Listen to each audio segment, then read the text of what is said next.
All right, everybody. For those of you joining us, welcome to the Hamby webinar with Title Guarantee. Today, we are with Chris Aguilera and Tiana Le Guillermo.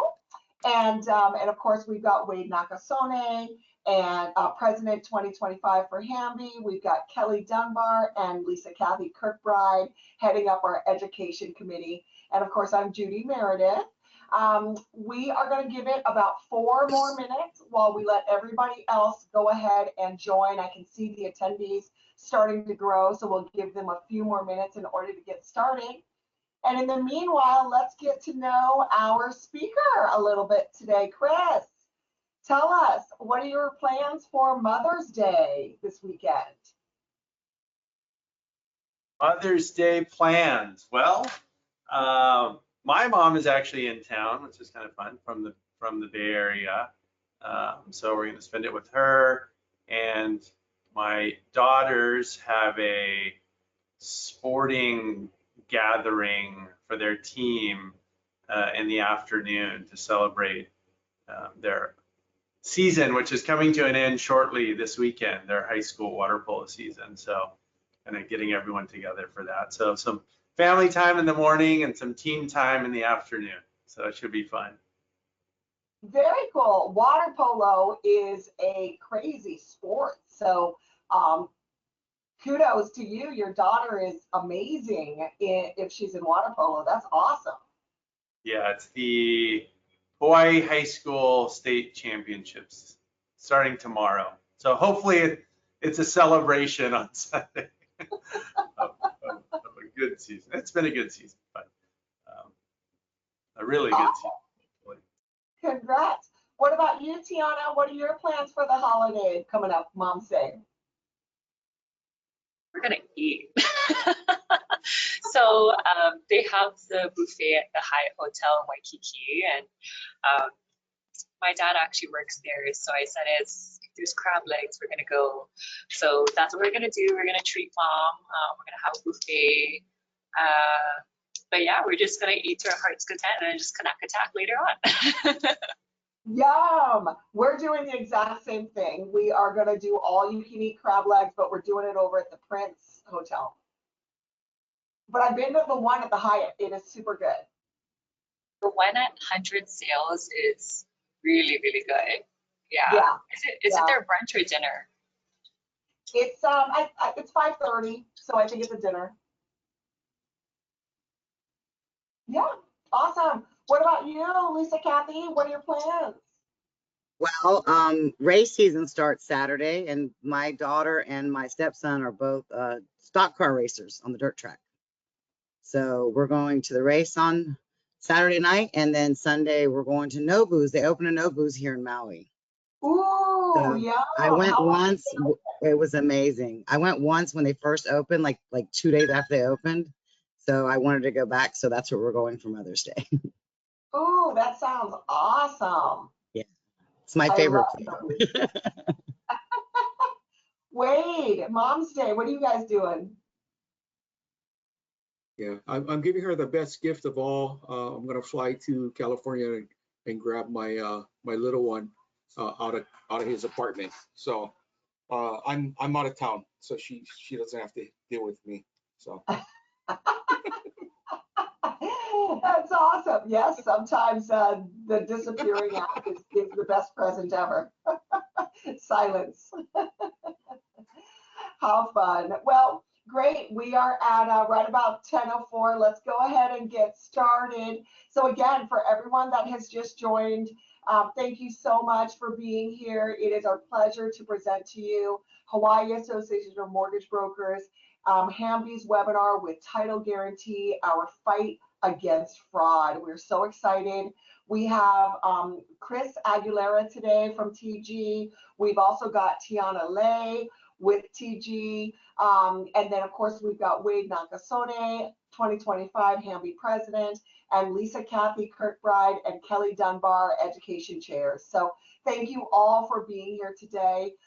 We're so excited about this topic that we're about to present. And before we get started, let's go ahead and thank our sponsors, platinum sponsors this year. We have got Freedom Mortgage, thank you, Kelly. The Loan Store, Penny Mac. We also have our gold sponsors, Finance Factors, Title Guarantee, our speaker today, Angel Oak Mortgage Solutions, Territorial Savings, NewFi Lending, Home Express, Lenshore Mortgage Company, thank you, Lisa Kathy, and Foundation Mortgage. And then, of course, we've got our silver sponsors, Deep Haven, First Hawaiian Bank, The Lender, Logan Finance, Remen Wholesale, and Open Mortgage Wholesale. Thank you all, our sponsors. You make Hamby who we are. So thank you so much for your support and allowing us to bring this webinar to all of our attendees today and educate them about fraud. Also, let's talk a little bit about our upcoming events. So we have got, so for everyone that attended the Keiki food packing on Saturday, thank you so much. I heard it was an excellent event and of course helping out the community. Thank you, Dave Ige, also for running that and putting that together for everyone. What a wonderful thing for the community. And then we've got our upcoming webinar next month, June 3rd. City and County's Director of DPP, Department of Permitting and Planning, will be joining us, Dawn Takauchi Apuna. As many of you know, we met with DPP and the mayor's office last month in order to ask them to bring awareness about what is going on down at DPP and what they have up and coming and the best ways to navigate that system. So please register, chime in, and join us for that educational webinar on June 3rd. We've also got the Pauhana coming up, Hamby Pauhana and Lenders Roundtable. That's going to be on June 4th, and that's going to be at Anaha at Ward Village at the rooftop over there. So if you have not been to Anaha, it is gorgeous. The views are gorgeous. It's going to be right around sunset time. So please make sure that you're joining us. It's going to be awesome. We'll have food, we'll have drinks, and you'll get some education from your sponsors and from your lenders. You'll be able to meet with the reps, ask them any questions, any new programs, any highlights scenarios that you want to go over. It's going to be phenomenal. And this is the first year that we're going to be having it at the top of Anaha. So please join us. And then, of course, make sure that you are signing up early for our Hamby conference and golf tournament and with Appraisal Institute. So that is going to be September 16 is our Hamby conference, and as usual, we will have our continuing education. So so make sure that you're signing up for the CE so that you can get all buttoned up for the year and ready for 2026. And then Wade, why don't you go ahead and talk a little bit about the Appraisal Institute Hamby Golf Tournament. Okay, thanks. Thanks, Judy. Appreciate it. So this will be our third annual Appraisal Institute and Hamby Joint Golf Tournament. It's our only major fundraiser of the year, and basically, we're getting everyone out there for the housing market to support this. So whether it's real estate realtors, builders, all that kind of stuff, everybody in between. We're looking for sponsors. We're looking for donations of any type. So if we're looking for labor that day, and if you play golf and you'd like to make a team or corporate, team, whatnot, we'd love to have you out there. So typically we get a full slate out there. It's at the Hawaii Prince in Eva Beach. There's tremendous amount of prizes, really good prizes, a lot of fun games and stuff like that. So you don't have to be a great golfer. We try and get everybody a prize. Everybody gets a goodie bag, right? Lunch, dinner, all that kind of good stuff. So if you're out for a good time, just networking and, rubbing shoulders and elbows with everybody else, feel free to come out there. We'd love to have you. Awesome. Thank you so much, Wade. I am super excited about it. I know that PMG is going to have a team together. I heard TG talking about putting a team together. So excited, you guys. It is always so much fun. So thanks for putting that together, Wade, and coordinating that with the Appraisal Institute. Okay, I think it's time to get started on our webinar. So Lisa Kathy, I'll let you take it away on the intros for Chris and Tiana. Hi, everybody. I'm Lisa Cathy, and I want to introduce Tiana Leguillermo. She is with Title Guarantee, and she started her career as a processor and then later an escrow officer, agent, sorry. And then she spent a few years in lending, so as a branch manager at Territorial Savings Bank, and now she's back at TG.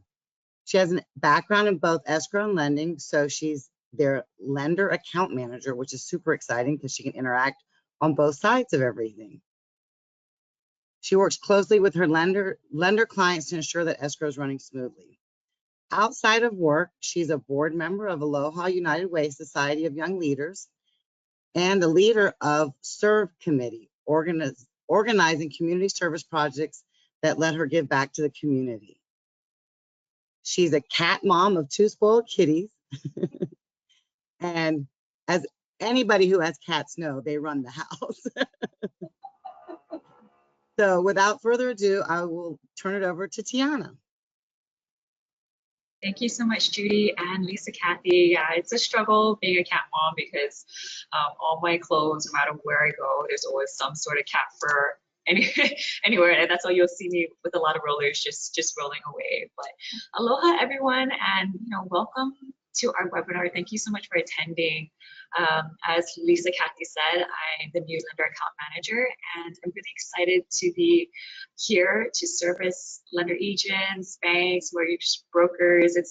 Although it was a short time, it was a learning experience, especially in such a tough time too, when the party was slowing down. But now being at TG, I get to really connect that experience with escrow from where I originally came from and helping people like you. So if you have any questions, you need to get in touch with the escrow officer or any marketing support, feel free to let me know.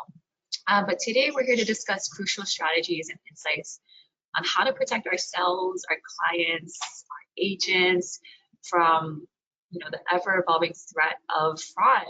And fraud prevention is not just a necessity, but it's a responsibility that we all share. And nowadays, as you guys have seen, technology is just taking off. I mean, you hear about AI, the robots are taking over. It's amazing, but it's also a scary time. So by staying informed and vigilant, we can safeguard our business and our clients' trust. So I'm very honored to introduce our main presenter, Chris Aguilera. He's our Senior Vice President and Escrow State Manager. Chris has been a cornerstone of our company, and he brings so many years of experience and expertise and dedication to the field. So one quick fun fact about Chris. So he's actually an assistant coach for UH Women's Water Polo team. And prior to that, he was a former standout goalie at Stanford, and he held Stanford Cardinals career saves record for 18 years, I believe. And, on top of that, he was a 3-time All-American, leading his team to the NCAA National Championship game and was named one of the most outstanding players of the 1998 NCAA tournament. And there's so many accolades that he's garnered on under his belt. So we're really lucky to have him.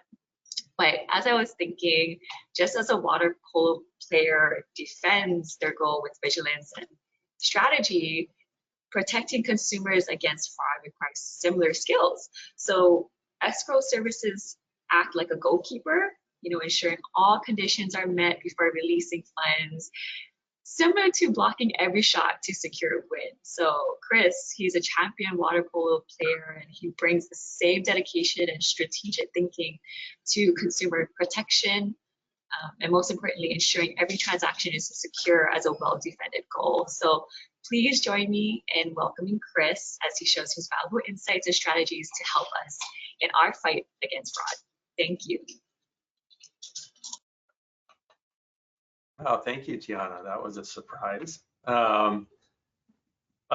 Yes, it's great to be here and be with you all. So we've been doing this presentation for about the last year, mostly visiting brokerages. This is the first time we're actually doing it online, or at least myself. So bear with me for the online component of it. But obviously you guys have heard about fraud and cybercrime and just in life in general. but it is really prevalent in real estate, and fraudsters are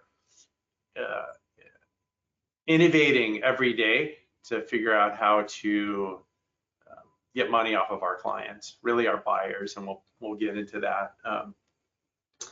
We deal with this pretty much every day on the escrow side.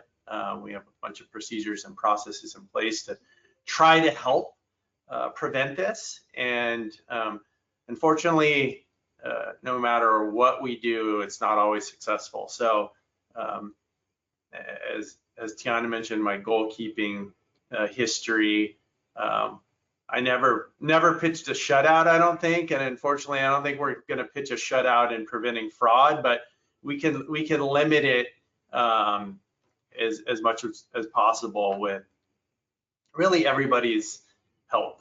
So one caveat: I'm not a network security expert by any means. I can't get into the specifics how the fraudsters are doing this.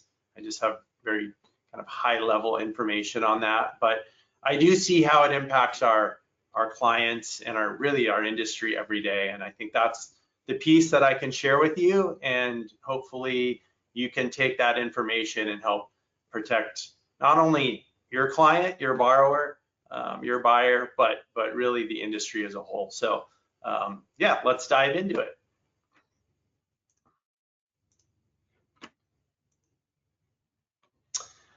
Okay, so kind of a larger overview here of just some FBI statistics on what cybercrime is looking like these days. The graph shows really how this has become more and more of a problem over the last 5 years. So COVID really allowed more people to start working remotely. Technology started to increase with this remote capabilities through COVID. We see a lot of this happening in Eastern Europe. There are entire networks of really well-educated, computer savvy, IT savvy folks, and this is their job, right? They're working with this network of fraudsters to, unfortunately, scam all of us. The specific focus on this chart really is on the bottom piece here, which is business email compromise. And you can see that's a huge number, $4.5 billion related to business email compromise. And that's the piece we're really going to dive into shortly. From what we have heard, we've had actually conversations with the FBI, and they've given us presentations about business email compromise and what we can possibly do. Unfortunately, catching the fraudsters is really difficult. These are countries we can't get into and arrest them. So not only catching them, but bringing them to any sort of justice is a really difficult task. So the reality is this issue is not going anywhere. It's just going to continue to permeate. Real estate in specifically is a highly targeted industry due to the high dollar volume and kind of the lack of controls with some respect, right? You have agents and some mortgage brokers that have Gmail accounts, Yahoo accounts. They're more prone to hacking. There's a lot of smaller brokerages, frankly, that don't have a lot of investment in IT security and IT infrastructure. And then you have a lot of parties that are involved in a real estate transaction that are not familiar with the process, right? Most parties are involved in 1 to 3 maybe real estate transactions in their lives. And so they're just not, every transaction is new. They're not familiar with the process, which really opens the doors for the fraudsters. Hawaii specifically is really a prime target for fraudsters because of our high purchase price of condos and homes. We also have a lot of investment buyers who are a little bit more familiar with the process, but we also have a lot of foreign buyers, right? Who there may be a language barrier, they're relying a lot on their agent to help them with the transaction and the process, which again leaves some doors open for the fraudsters. You know, with respect to our purchase price, it's like, why would the fraudsters target Kansas, right, where the average home purchase price is significantly less than what it is in Hawaii? So we do see a lot of activity here. Right. So here's some stats. 1 in every 4 buyers are targeted with a fraudulent communication. So a pretty staggering number, actually. And more than 1 in every 10 become victims. We don't see that 10% becoming victims really in Hawaii, fortunately, but nationally, it's a huge problem. But we do, I would say at TG, we see legitimate attempts to divert a buyer's funds every few weeks. Some of them are immune to it because a transaction does not close with the buyer, it closes with the cashier's check, which eliminates the risk. The first iteration we had with fraudsters, they were actually targeting escrow companies. So at the end of each transaction, escrow is responsible for getting the seller its proceeds, and we would have back and forth with the seller on, okay, where do you want us to wire your money? Or do you want to pick up a check? But if you wire, send us wire instructions. And so the sellers were, or the fraudsters were trying to get the escrow companies fraudulent wire instructions on sellers' proceeds. Obviously, we adjusted, and most escrow companies adjusted their procedures really quickly, where we started to do a verbal confirmation to a known and trusted number before we would wire any money out to a seller. So we kind of started this mantra, inquire before you wire, right? Which is make sure you make a call, verbally verify the wire instructions that were sent via email with the actual seller, with the seller's number that we received at the opening of escrow, right? Which is a known and trusted number. You'll see as we get into business email compromise, the fraudsters often will send an email, but change the phone number at the bottom of the email so that when you call them, you're actually calling the fraudster and not their agent or at the escrow company. So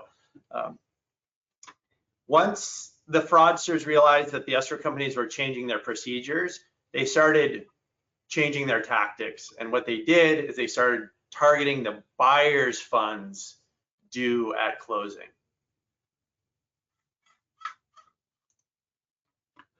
So what are the top trends you should be worried about right now? Really, the number one is wire fraud and business email compromise. So we will dive into that. So how does this all start? It starts with really a phishing cyber attack or a phishing attack. And I think we've all heard about phishing. I know we are constantly being bombarded here with phishing attempts. And fortunately, we have an IT group that, if anything looks fishy, we send it to our IT group, and they can scan it and determine whether it's a phishing attack or not, or a phishing email. Again, not all agents have that, not all small brokerages, and so as soon as the phishing attempt happens, if they click on an attachment or click on a link, their computer can be infiltrated, which really allows the fraudsters to gain access, right, to their system or their profile or passwords. And so our request is always default to having a message checked by an IT specialist if you guys have any questions about whether it's a real email or not, because this is really what starts the issue, is these emails that come through that give access to the fraudsters. So this is a pretty staggering number. 75% of wire fraud and resale transactions target potential buyers through the agent or the mortgage broker in the transaction. So again, back to that message I was saying earlier, you've got a lot of small brokerages that don't have the IT infrastructure, and they don't have the network security in place to combat this type of these phishing attacks. So I mean, really, that's what it comes down to, and why they're targeting the agents and the brokers is because what is business email compromise? It's effectively a con job, right? And a con job is, if you watch movies, it's always built on confidence, right? Gaining somebody's confidence and then burning them in the end. And so in a real estate transaction, who is the most trusted figure in the transaction? It's not escrow. It's the agent, right? Or it's the mortgage broker or the loan officer. Those two parties are the most trusted figure for a buyer or seller in the transaction. And so that's why these fraudsters, these con artists, are targeting, right, trying to come off as the agent in an email, or the mortgage broker in an email, or escrow. Escrow does get targeted as well. But so it's about building this trust that's in place with these parties in the transaction, and then the fraudster taking advantage of that trust. Attorneys are another trusted party that may be targeted in a transaction as well. So how does this all work? Basically, we have MLS and other real estate platforms that show properties that are listed, right? Who the agents are, and it'll show when the property is in escrow. The fraudster at that point will attempt to compromise the email system of an agent or maybe a mortgage broker, but usually the listing agent first, right? Because they know that person is involved in the transaction. They get into the listing agent's email, they can see the contract, right? They can see who the escrow company is, they can see who the buyer's agent is, they can see who the buyer is, they can see who the lender is if there's a lender. And maybe at that point, there might be further attempts to compromise one of those parties or spoof their emails. So once they're in, and nobody really knows they're in the email account, the fraudsters then monitor the transaction for when funds to close are due, right? So there's all inspections and conditions have to be gone through, and then, once you get past inspection, okay, now we're starting to kind of move toward closing, right? So what we see is that initial deposits are rarely targeted because it's not a significant amount of money, so you don't see a lot of fraud attempt up front. But when the escrow company begins to discuss funds to close, right, through email with the agent or the buyer and the seller, just specifically with the buyer, that's when the fraudsters kind of get alerted, right? Okay, we're starting to talk about moving money here to close this real estate transaction. So in this case, the slide that's up, there was some discussion, or maybe even an email had already gone out from escrow. So find the attached wiring instructions. The closing figure is a large sum of money. Kindly acknowledge receipt and advise if you should look for the wire today. And so what you can see here is that this actually is not a title guarantee email address, right? It's a spoofed email that, in this case, they took the two I's off of Hawaii and put a double exclamation. We've seen various iterations of this. The W becomes two V's. They put the @ sign somewhere else. So every time there's a little bit of a variation on this, and they're trying to make sure okay, it looks close enough to my escrow officer's email that I'm not going to look at it close enough, and I'm going to rely on it. So in this case, this was an actual fraudulent email that was sent to us, an FYI, hey, this is not your email, and the attached wiring instructions were different than the original wiring instructions that were included in the transaction. The fake wiring instructions may be also sent from the lender, right? Could be from the agent. A lot of them come from the agent, to be honest. I actually saw a list from fraud attempts in April, kind of nationally, and I would say 75% come from the agent. In some instances where the agent has been hacked, the email may be actually from the legitimate email from the agent, right? Which makes it incredibly hard for the buyer to not question it, right? Oh, this is my agent's email. They're telling me here are the wiring instructions. And so this looks good to me. What we tell agents in general is to not get involved with wiring instructions. So we try not to send wiring instructions to really anyone in the transaction except the buyer. We don't even want the lender to have them. We don't want the agent to have them and forward them to the buyer, because it opens up the fact that, okay, now the fraudster can see our wiring instructions and manipulate them. So we really do the best we can to eliminate, and actually you as a mortgage broker should not want to be involved in that conversation. If you get a question from your buyer, it should be contact escrow about funds to close, right? I can't give you those wiring instructions. You got to contact escrow. That's the same thing we tell the agent. We've also seen an uptick recently in more fraudulent wiring instructions coming over via DocuSign. In a recent attempt, the lender received an email from the escrow officer asking when funding would occur, right? So the fraudster's in there trying to figure out, okay, what's the timing of everything? In that case, the lender realized it was fraud and notified the escrow officer.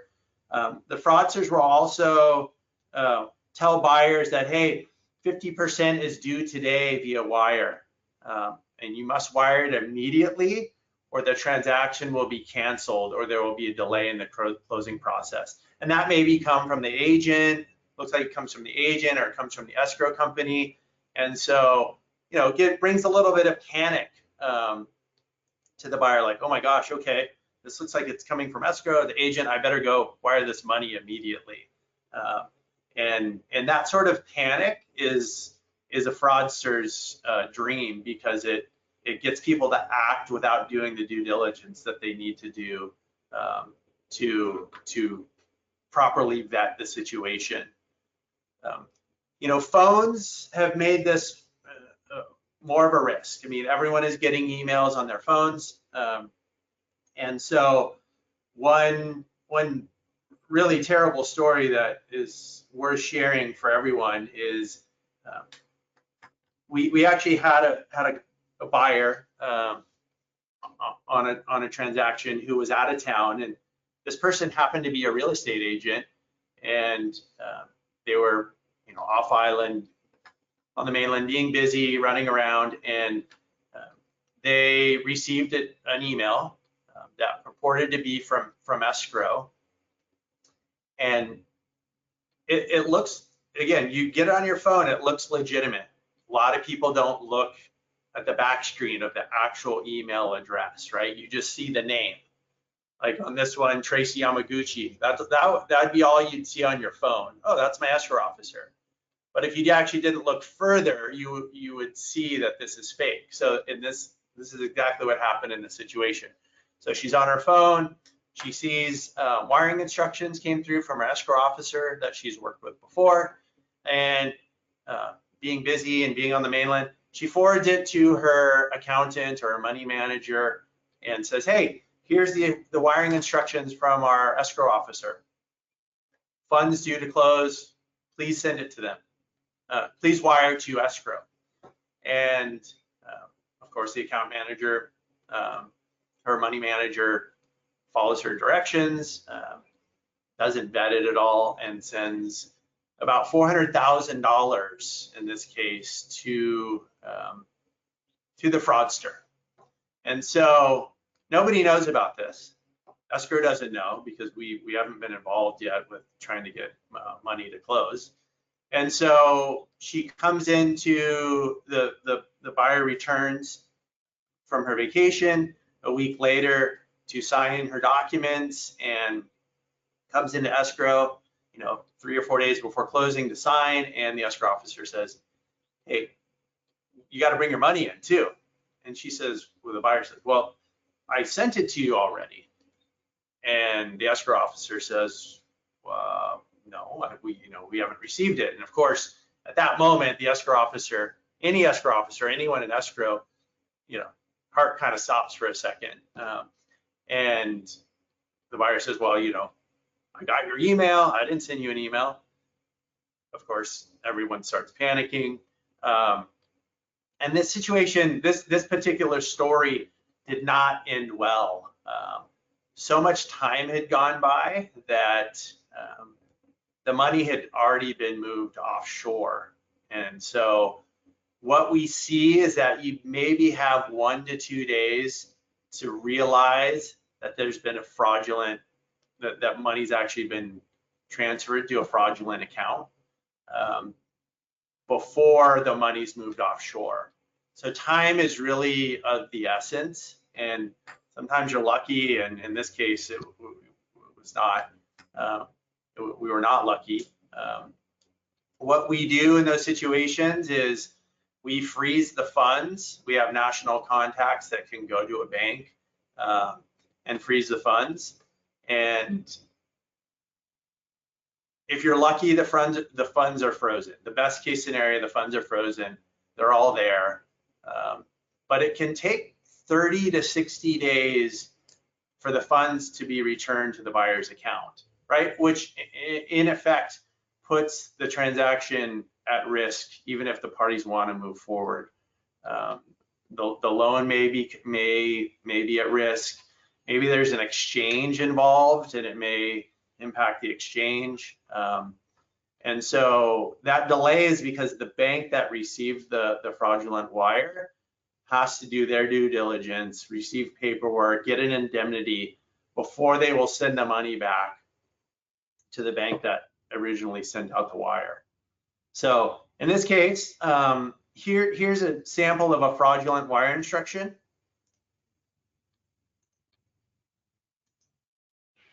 So it has Title Guaranty's logo. It has a legitimate name, office address, phone numbers. But the big caveat here is, for one, our wire instructions never change. That's what we really try to tell people and reiterate through us, their agent, and potentially their mortgage broker or lender. And another big piece that we try to reiterate is that Title Guaranty, at least, and I believe most local escrow companies, I can't verify that, but I would assume, do not use mainland banks. So TG specifically always uses a Bank of Hawaii, FHB, or CPB account for our, and it varies by branch, but those are where all our escrow trust accounts are. So it's important to note that that's something we try to reiterate during the course of our communication with the buyers. And if you guys have opportunities to reiterate that as well, it's always helpful, and it's just good for you to know that it's never a mainland bank. So a lot of people ask, well, wouldn't the receiving bank, in this case Chase Bank, match the account name to the account number? obviously it says to Title Guarantee Escrow Services as the account name. That we do not have an account at Chase Bank. It's amazing though, because a lot of big banks don't match an account name to account number. So a fraudulent account is set up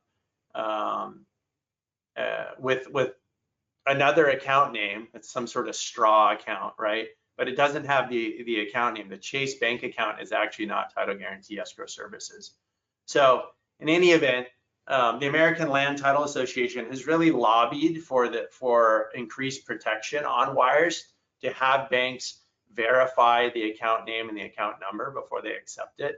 But it's still not a requirement, and so it opens up this avenue for fraudsters to continue to do this.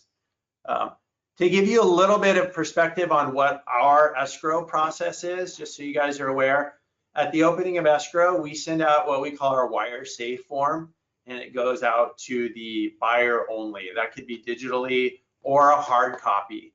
We rarely try to, digitally, I mean through our secure portal. We really try not to email it. There are some instances where we do have to email it to a buyer, and we don't include the buyer's agent or the lender on that. We will tell them separately that we sent the wire instructions to the buyer via separate email. But again, we don't want the buyer or the buyer's agent or the lender to see the wiring instructions. So if we do need to email, we immediately call the buyer and say, please check your email. We're going to verbally verify what came in through your email. It should be this Bank of Hawaii, account number this, and we have that verbal verification so that they're aware. Again, we try to limit that, but there are times when we do have to email, but we always verbally verify. And we also tell them at that time that the wire instructions will not change. We do try to make a call to the buyer at opening of escrow to reiterate that. Hey, the money that comes in for your, if you're going to wire funds for your earnest money deposit, it's going to be the same account if you wire funds at the end of the transaction. So it's another touch point to remind them. Again, we're talking about at that point, hey, it's going to be a Bank of Hawaii account. Make sure you look, right?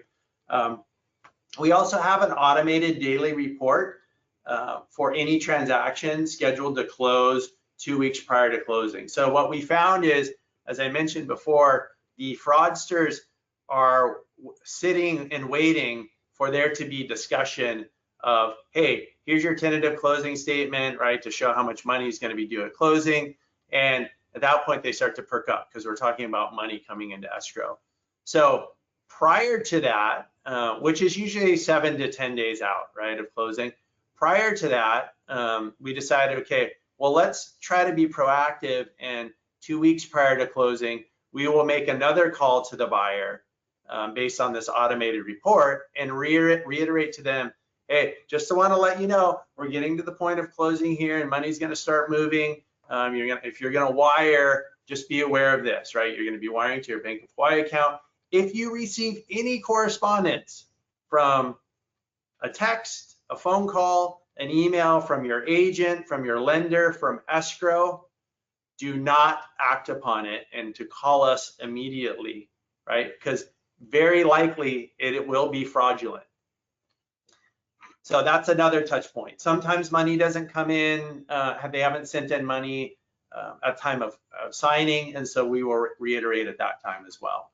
So again, this is not always applicable because they will bring in a cashier's check at closing, especially local folks, they'll grab a cashier's check instead of wire.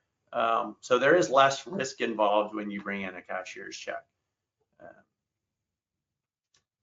A cautionary tale too, and this is back to the agents and really, and also mortgage brokers too, but sometimes we've seen situations where the buyer calls the agent, says, oh, I just received this email from escrow about wiring instructions, and we've had situations where agents have said, oh yeah, if it's from TG or whoever the escrow company, it's, it should be fine.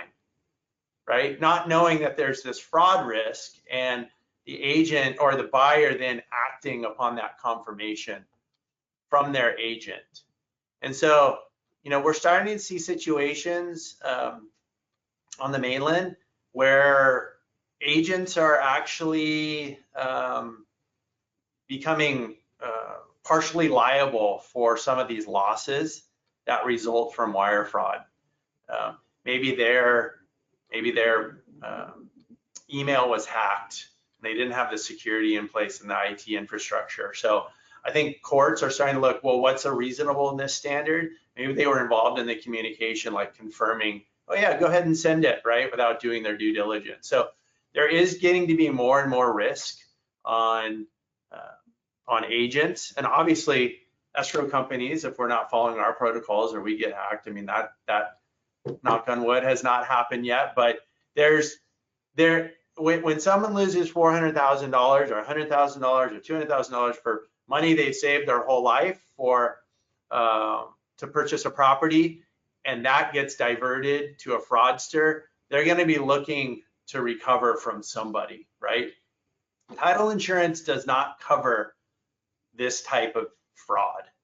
Title insurance is at closing, right? That you own the property. There's no liens, there's no outstanding mortgages, there's no tax, outstanding taxes. It doesn't cover wire fraud per se. It covers fraudulent conveyance of title, right? Which is different, and we'll get into that, but it doesn't cover wire fraud. So there's not a lot of protection. The main protection is escrow companies, agents, the broker, the mortgage brokers, the loan officers, all communicating to their buyers and borrowers about the risk, right? That's really the main protection that we've got these days, is the communication piece. A little nuance we've seen recently too is before closing, the fraudsters will send which is basically a fake deposit confirmation from the bank. Like in this case, they would send, hey, we actually, just to let you know, we opened your account at Chase Bank, right? And what it's doing, and they send that to the buyer, and it's purporting from escrow.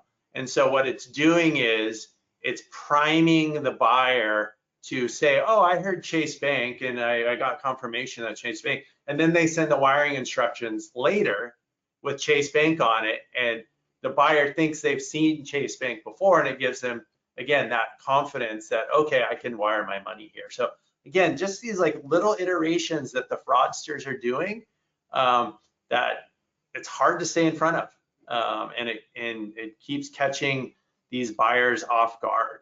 And unfortunately, again, they wire the money, and it's a kind of a wait and see praying game at that point to see if we can get the money back.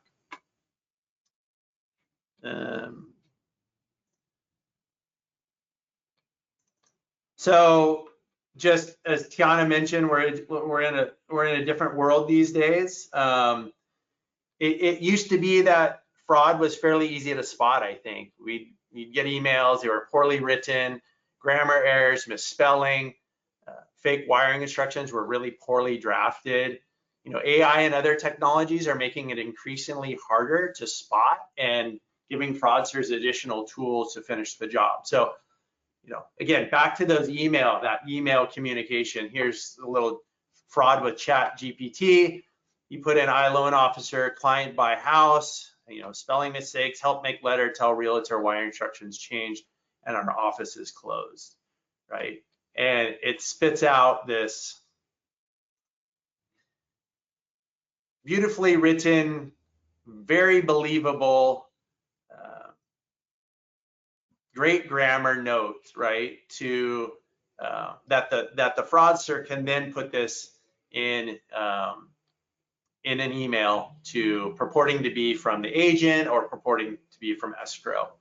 So, right, this one says, our office is closed, we're sorry, the wiring instructions have changed because of that. The updated wiring instructions are as follows, right? And they attach the new wiring instructions.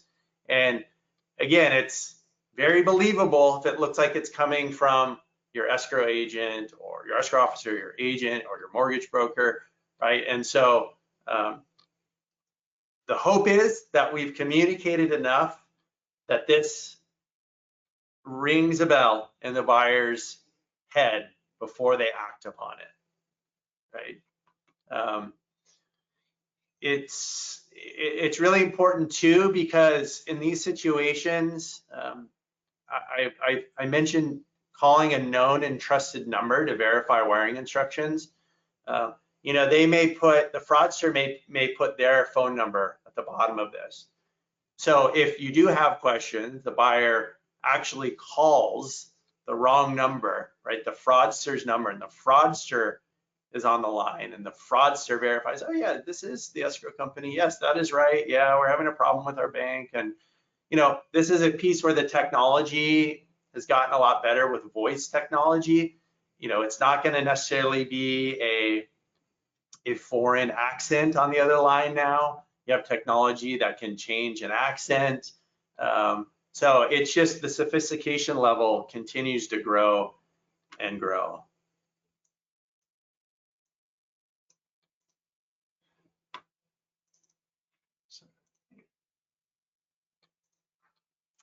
Okay, so wire fraud, business email compromise, things to know.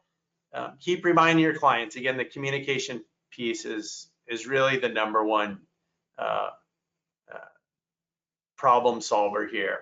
They forget, the buyers forget as they go through a transaction. Better to repeat the message and be a fraud victim. TG will not change our wiring instructions. I'm assuming that's the same for all escrow companies. We'll always use the local bank, and to just contact the escrow officer if any questions immediately. Always look at the full email address from the sender and validate it is correct, especially when reading emails on your phone. I do think that opens up a lot of risk for us when we're operating on our phone. I know a lot of us do. Have antivirus and anti-malware on your computer. That's important, obviously, from a technology piece. And when TG is wiring, we verbally verify every wire with the trusted number you provided in the file. And that's incredibly important, because as I mentioned, sometimes the fraudsters will try to change the number that you call, and you end up calling the fraudsters.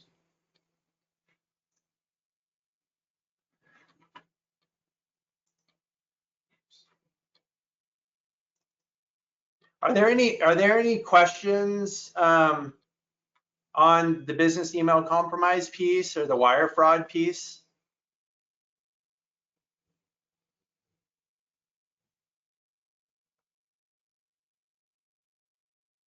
Aloha, Chris.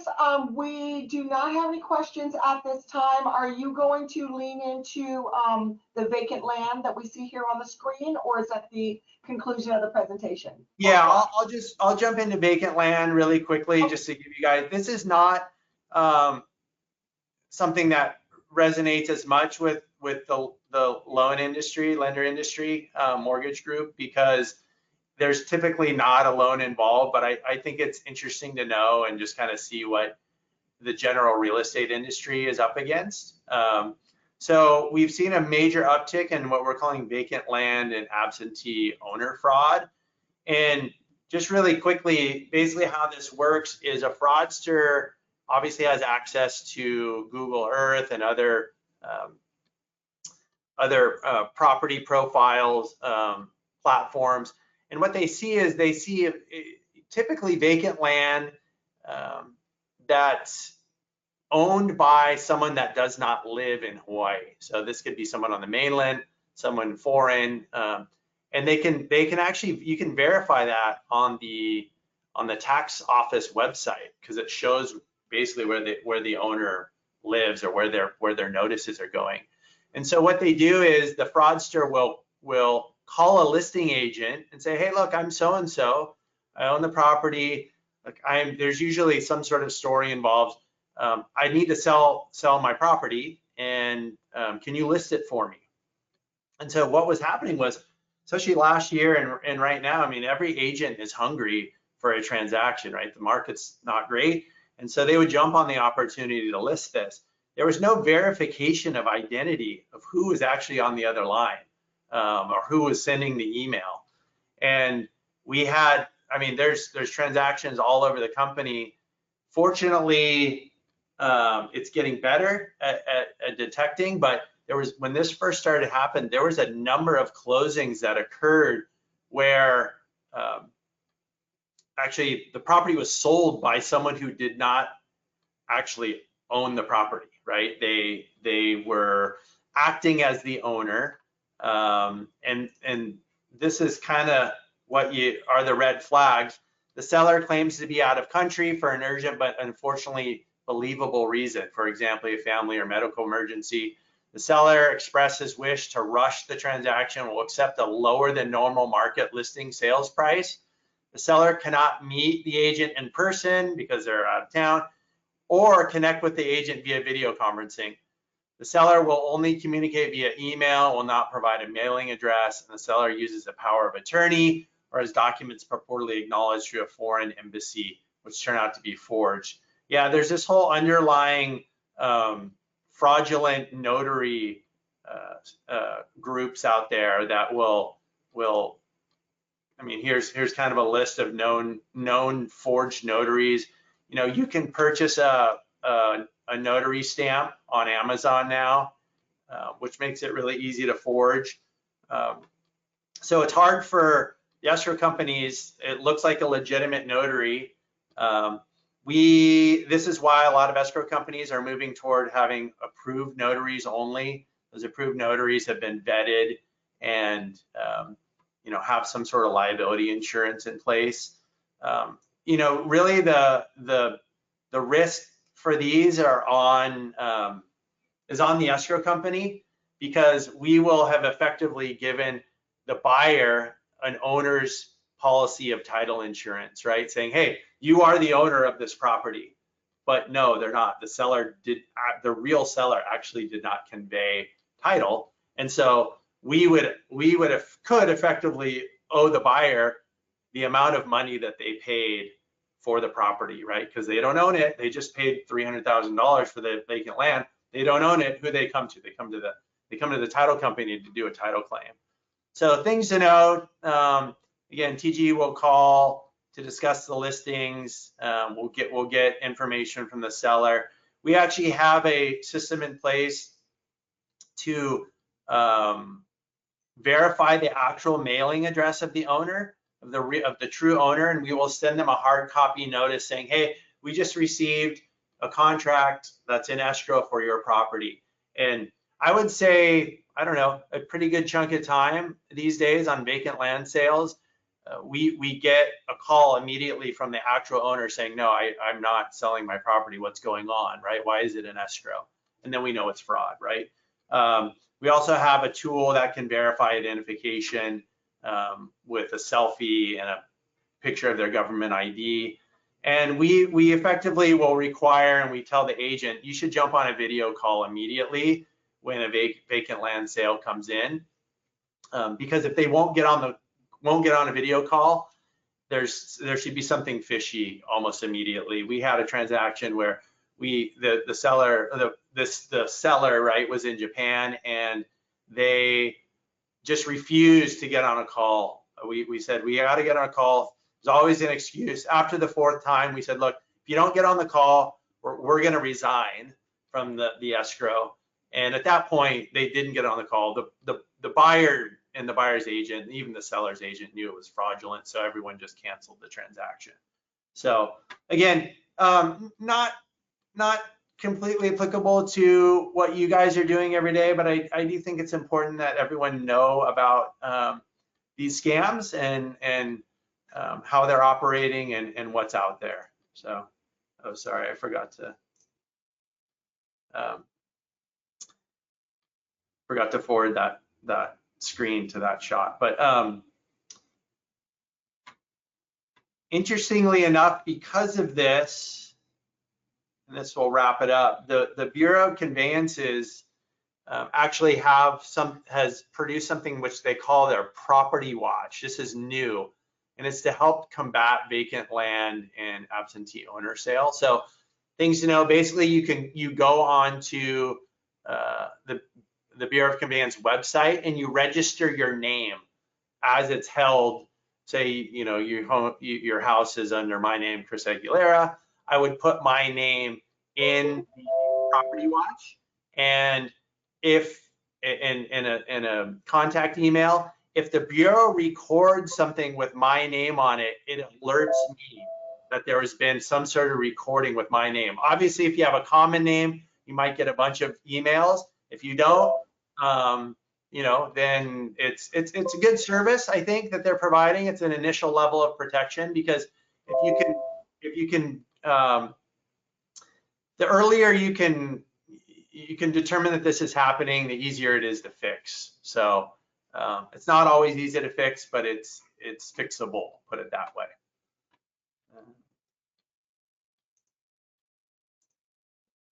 Okay. So Oh, go ahead. Final fraud tips: when in doubt, pause and ask questions. TG will not change our wiring instructions.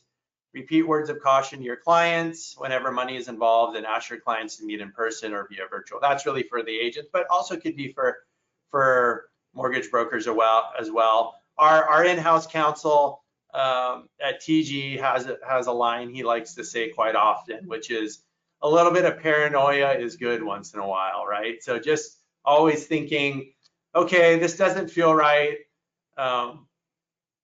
Let me inquire. Let me do a little bit of due diligence here to just make sure we're all kosher, we're on the right path, we're not leading anyone down the wrong path, right? So, but that's kind of the final piece of the presentation. I hope this was helpful for you guys. If there's any questions, please feel free to ask. Or thank you, Chris. That was amazing. So for everyone that is on the call right now, please, our chat box is open. We'll keep it open for just a few more minutes. I know we're running over, so thanks for your patience, but we'd love to take your questions. So anyone with some questions, go ahead and type them into your chat box now. And then Lisa, Kathy will read them off as they come in. I was really blown away by that, Chris. I mean, we see the emails on the bottom of the escrow officer's signatures. I've even had instances, because I've been in the industry for 500 years, and you know, and back in the day, we would shoot around the wiring instructions. The last few times I've tried to do that, I've gotten a note back from the escrow officer that said, Judy, do not do that, okay? Do not use the wiring instructions. Do not furnish the wiring instructions. And I'm thinking to myself, well, they asked me, they're trying to make their J1, you know, deposit or whatever it is, you know? right. And they're like, do not do that. So of course I knew it was coming back to fraud, but the extent of the fraud, I think, is what most people are not aware of. And definitely the idea that, you know, like you mentioned, that absentee owners are really getting targeted, and that their properties are getting sold without them knowing it. And of course, we've heard a lot about many title claims, but of course, fraud leaning into that quite a bit, not just with TG, but just across the board, across the nation. Oh yeah, I mean, the vacant land, the absentee owner is starting to extend beyond just vacant land. We've mostly seen vacant land in Hawaii, but there's actually, it makes it easier, obviously, because you don't have an open house and all of that. But the other piece, we are seeing it with actual homes on the mainland at some regularity. So it continues to expand, and the fraudsters, just like I mentioned, just keep getting smarter and smarter. We're just trying to stay on top of it, really, and share the information as it becomes available, so people are aware. Awesome. That is so amazing. We've got one question that came in regards to the sharing of the information. So yes, so everyone on this call, you will receive the recorded webinar with the presentation within 24 hours of this webinar. So please stay tuned and watch your email. That will come from hamby.com or hamby.org. I'm so sorry. Yeah, thank you so much for having us. If you guys have any questions, feel free to reach out to myself or Tiana. If there's a group that you think would benefit from hearing from the, hearing this in person or online, we'd be happy to do it again. And just, again, our mission is to share as much as possible with the real estate industry to help protect our clients. Excellent. And then, Chris, even though you are our guru, I know that anyone that has a case with TG that they'd like to explore, they need to call Tiana. Tiana, do you want to just shout out your phone number real quick for all of those that need a rep today? Yes. My email is kind of long actually, but if you want to, you can go ahead and call me or text me, 808-368-6992. And you can also find that contact information on our TG website. It's got a whole roster of all our escrow officers, we got Chris, account managers. But really, I'm just here to be a resource for everyone. So even though, let's say if it's a realtor, again, my job is to help everyone who does ask and lead them in the right direction. So very eager to work with you folks, and I hope you can keep TG in the loop. Awesome. I can also put your email in the chat if you'd like. Thank you everyone for joining Hamby today and Title Guarantee. Hopefully you found this content really helpful, and it's really going to help you in your business, as well as your explanations to your buyers, and as why fraud is such a hot topic and why we all need to be mindful when we are going through our emails. Thank you so much, Chris, for being here with us today. That was such a great presentation and a wealth of knowledge. Thank you, Tiana, for your hard work for TG. And thank you, Lisa Kathy, for your education service. Thank you so much. And have a wonderful day, everybody. Bye-bye. See you next month. Thank you. Bye-bye.